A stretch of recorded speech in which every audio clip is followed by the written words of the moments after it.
जय हिंद। आज के इस पार्ट में हम सीखेंगे एलसीएम लघुत्तम समापवर्तक निकालने के 2 शॉर्ट ट्रिक। तो चलिए सबसे पहला ट्रिक हम समझते हैं। अगर आपको इस तरह से कम वैल्यू वाले नंबर दिखे जिसमें 2-3 अंक ही लिखा हुआ हो तो उसके लिए उसमें सबसे पहले आपको सबसे बड़ा अंक को आपको देखना है। जैसे इन तीनों में सबसे बड़ा अंक जो है वो 16 है और उसके बाद सबसे बड़े अंक में 1, 2, 3, 4 इस तरह से गुना करके आपको देखना है। और ये भी देखना है कि यहाँ पे जितने भी अंक लिखे गए हैं क्या उन सभी अंक से पूरी भाग लग रहा है या फिर नहीं लग रहा है। जैसे मैं आपको बता दे रहा हूँ, इन तीनों अंक में सबसे बड़ा अंक क्या है तो 16 है। 16 में हम 1 से गुना करते हैं तो आ जाएगा 16। तो 16 में जो है इस 16 से भाग लग जाएगा, 8 से भी भाग लग जाएगा, लेकिन 12 से भाग नहीं लग पाएगा इस 16 में, इसलिए ये इसका आंसर नहीं हो पाएगा। उसी तरह से अब हम 16 में 2 से गुना करके देखते हैं। तो 16 में अगर हम 2 से गुना करते हैं तो आ जाएगा 32 और 32 में 16 से भाग लग जाएगा, 8 से भी लग जाएगा, लेकिन 12 से भाग नहीं लग पाएगा, इसलिए ये भी इसका आंसर नहीं होगा। अब हम 16 में 3 से गुना करके देखते हैं लगता है या फिर नहीं। 16 तिहाई 48 होता है और 48 में जो है 16 से भी भाग लग जाएगा और 8 से भी लग जाएगा, 8 छक 48 होता है और 12 से भी भाग लग जाएगा, 12 चौक 48 होता है। तो यही इसका एलसीएम हो जाएगा, मतलब इसका जो एलसीएम होगा वो 48 होगा। आंसर 48 आ चुका है। तो इस तरह से आप पहले ट्रिक से एलसीएम निकाल सकते हैं। अब हम दूसरे ट्रिक की ओर बढ़ते हैं। दूसरा ट्रिक में आपको जब ज़्यादा अंक दिया हुआ रहे और नंबर भी कुछ ज़्यादा बड़ा रहे, ज़्यादा वैल्यू वाले नंबर दिए हुए रहे, तब आपको इस ट्रिक का उपयोग करना है।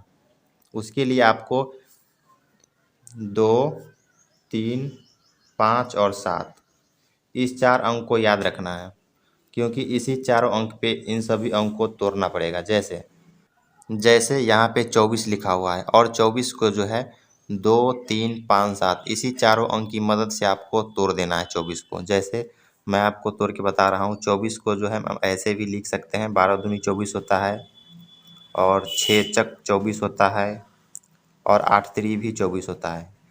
लेकिन हमें कोई ऐसा वैल्यू लेना पड़ेगा इन सभी में से जो केवल इन सभी अंक से मिलकर बना हुआ हो, लेकिन एक ही अंक से मिलकर बना हुआ हो। जैसे 12 जो है, 12 में 2 भी छुपा हुआ है और 3 भी छुपा हुआ है और 4 भी छुपा हुआ है, इसलिए ये इसका आंसर नहीं होगा।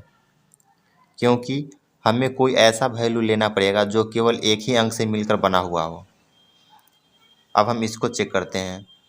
6 में जो है 2 और 3 मिला हुआ है, 2 और 3 की मदद से 6 बना है और 4 जो है वो भी डबल 2 की अंक से डबल 2 में अगर हम गुना करते हैं 2 गुने 2 तो आएगा 4। मतलब ये 4 जो है वो केवल एक ही अंक से मिलकर बना हुआ है, लेकिन यहाँ पे जो है 2 और 3 मिला हुआ है, इसलिए ये भी इसका आंसर नहीं होगा।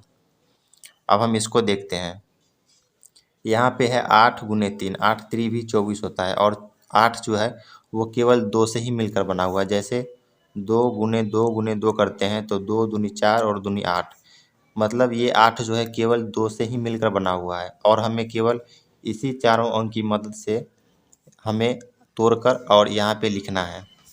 तो 8 3 24 हो जाएगा और 8 जो है केवल 2 से ही मिलकर बना हुआ है और 3 हम अगर ले लेते हैं तो 8 में अगर हम 3 से गुना करते हैं तो आ जाएगा 24। तो हमें ये लेना पड़ेगा, ये दोनों गलत हो जाएगा। हम इसको फ़िलहाल घेर देते हैं, ये हमारा आंसर नहीं है। अभी आंसर नहीं आया है। अब हम इसको तोड़ते हैं। 28 को तोड़ा जाएगा अब। तो 28 को हम इस प्रकार भी तोड़ सकते हैं, 14 गुने 2 और 14 दूनी 28 होता है और 7 चौक 28 होता है। तो हमें कोई ऐसा वैल्यू लेना पड़ेगा जो केवल इन्हीं चारों अंक से मिलकर बना हुआ हो, लेकिन उसमें कोई दूसरा अंक मिला हुआ नहीं हो, केवल एक ही अंक से मिलकर बना हुआ हो। जैसे 14 यहाँ पे लिखा हुआ है, तो 14 जो है वो 7 से और 2 से इस दोनों अंक से मिलकर बना हुआ है, इसलिए ये भी नहीं होगा।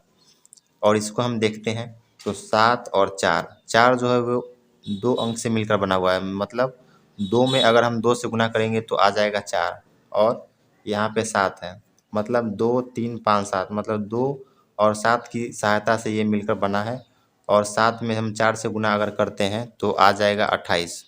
तो ये इसका हो जाएगा, इसको हम तोड़ दिए। उसी तरह से हम इसको भी तोड़ना पड़ेगा। अब हमें इस 30 को तोड़ना है। तो 30 को हम ऐसे भी लिख सकते हैं, 10 तिहाई 30 होता है, 15 दूनी 30 होता है और 6 पंचे भी 30 होता है। तो अब हमें इसमें भी देखना होगा कि ऐसा कौन सा वैल्यू है जो केवल इन्हीं चारों अंक से मिलकर बना हुआ हो और उसमें कोई दूसरा अंक नहीं मिला हुआ हो। सबसे पहले हम इसको देखते हैं। 10 जो है वो 2 और 5 की सहायता से मिलकर बना हुआ है, तो ये इसका नहीं होगा, क्योंकि हमें कोई ऐसा वैल्यू लेना होगा जो केवल एक ही अंक की सहायता से मिलकर बना हुआ हो। अब हम 15 देखते हैं, तो 15 भी जो है वो 3 और 5 की सहायता से 15 मिलकर बना हुआ है, तो ये भी नहीं होगा। और इसको चेक करें तो इसमें भी 2 और 3 के सहायता से मिलकर 6 बना हुआ है, तो ये भी नहीं होगा। तो उसके लिए हमें करना क्या पड़ेगा, तो अगर हम 2 में 3 से गुना करते हैं तो आ जाएगा 6, 2 तिहाई 6 हो जाएगा, और 6 में अगर हम 5 से गुना कर देंगे तो आ जाएगा 30, तो ये हमारा हो जाएगा 30 का। इस तरह से अगर हम तोड़ेंगे तो 2 3 5 मतलब 2 3 5 की सहायता से बना है। हमें अलग अलग वैल्यू लेना पड़े वो मंजूर है, लेकिन एक ही साथ मिला हुआ रहेगा वो सही नहीं होगा। हमें केवल 2 3 5 7 इसी चारों अंक की सहायता से तोड़कर यहाँ पे लिखना पड़ता है। उसके बाद हमें इस 20 को अब तोड़ना है। तो 20 को तोड़ना कोई भारी बात नहीं है। 4 पंचे 20 होता है। वो 4 जो है 2 और 2 की सहायता से मिलकर बना हुआ, मतलब 2 में अगर हम 2 से गुना करते हैं तो आ जाएगा 4, और 4 जो है वो केवल 2 की ही सहायता से मिलकर बना हुआ है, और इसमें से हम 5 अगर ले लेते हैं तो 4 पंचे 20 हो जाएगा। तो ये इसका जो है टूट चुका है। अब हम 72 को तोड़ते हैं। 72 को तोड़ें तो हो जाएगा 12 छक 72 होता है, और एक तो हो जाएगा 8 नवा 72 होता है। ऐसे 24 तिहाई भी 72 होता है, वो भी हम लिख देते हैं। आपके समझाने के लिए हम ये सब लिख रहे हैं। सबसे पहले हम इसको देखते हैं। 24 जो है इसमें 2 भी मिला हुआ है, 3 भी मिला हुआ है, 4 भी मिला हुआ है, 6 भी मिला हुआ है। इस तरह से और भी अंक इसमें मिले हुए हैं, तो ये नहीं होगा। अब हम इसको देखते हैं। यहाँ 12 जो है वो 2 से 3 से 4 से इस तरह से मिलकर बना हुआ है, और 6 भी 2 से और 3 से मिलकर बना हुआ है। लेकिन हमें ऐसा वैल्यू चुनना है जो केवल एक ही अंक से मिलकर बना हुआ होना चाहिए, उसमें कोई दूसरा अंक नहीं मिला हुआ होना चाहिए, इसलिए ये भी नहीं होगा।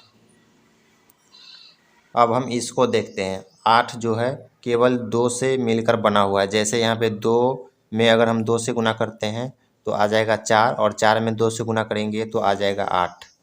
तो ये केवल 2 से ही मिलकर बना हुआ है। और 9 जो है वो केवल 3 और 3 मतलब 3 में अगर हम 3 से गुना करेंगे तो आ जाएगा 9, और 8 नमा होता है 72। मतलब ये जो है केवल 2 से ही मिलकर बना हुआ है, और ये 9 जो है वो केवल 3 से ही मिलकर बना हुआ है, और हमें केवल इसी चारों अंक का प्रयोग करके यहाँ पे लिखना है। तो ये हो जाएगा इसका। ये दोनों गलत हो गया। अब उसके बाद हमें करना क्या है, उसके बाद आपको जो है 2 3 5 7 मतलब 2 से मिलकर बना हुआ ऐसे कितने वैल्यू है उस सभी को देखना है। जैसे 2 से मिलकर बना हुआ इसमें 8 है, और इसमें 2 से मिलकर बना हुआ 4 है, और यहाँ तो 2 है ही, और यहाँ भी 4 है, और इसमें भी 8 है।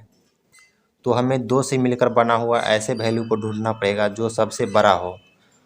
तो 2 से मिलकर बना हुआ एक वैल्यू यहाँ पे है जो 8 है, जो सबसे बड़ा है, और एक वैल्यू यहाँ पे है जो सबसे बड़ा है 8 है। बाकी यहाँ पे 4 छोटा है 8 से, यहाँ भी 4 छोटा है, और यहाँ भी छोटा है। तो हमें उस वैल्यू को लिखना पड़ेगा जो सबसे बड़ा हो और एक ही वैल्यू से मिलकर बना हुआ होना चाहिए। मतलब यहाँ पे 8 जो है वो केवल 2 से ही मिलकर बना हुआ है, इसलिए हम एक 8 यहाँ पे ले लेते हैं।